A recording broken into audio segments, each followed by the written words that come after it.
One thing that I would say for Puna specifically after the eruption that shows resilience is shown through an olelo no eau, and this is just a piece of it, but that idea of kokuaku kokua mai, and which is to help and be helped. You have to also receive help, and you know, we're so willing to help others, but sometimes we have to allow others to help us so that others can feel fulfilled as well. And I think we saw so many examples of that after the eruption in Puna that really spoke to the resiliency of the community.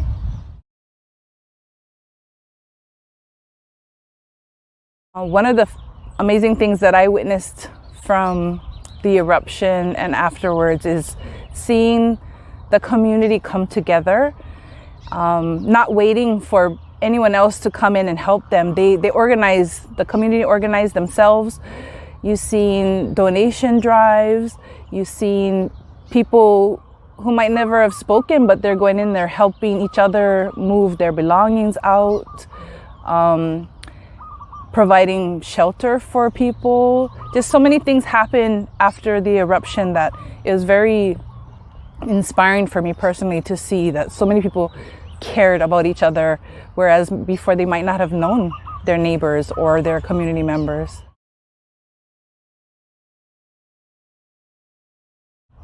I think resilience to me is multifactored. I think it begins with the individual and their own ability to really look within themselves and find the inner strength.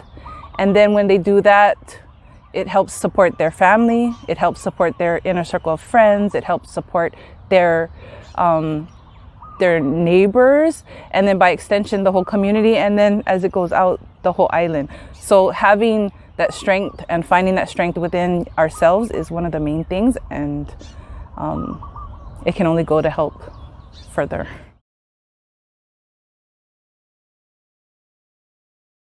I have a very special place in my heart for Puna. Puna, I am biased because Puna has raised my family. Puna has changed my life.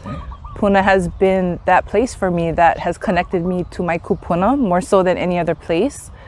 I've learned more about myself in this area, as well as about my family, and I have so many connections to place that I never knew could be so deep. So the Mokua Puna definitely has a place in my heart that no other place can, and I consider it one of my piko.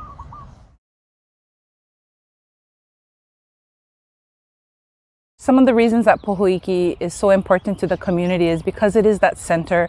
It is that place where families go to spend time, to pass on their traditional practices, to pass on their ike kupuna, or their knowledge from generation to generation. And it's also where new people come to make their own connections to the place.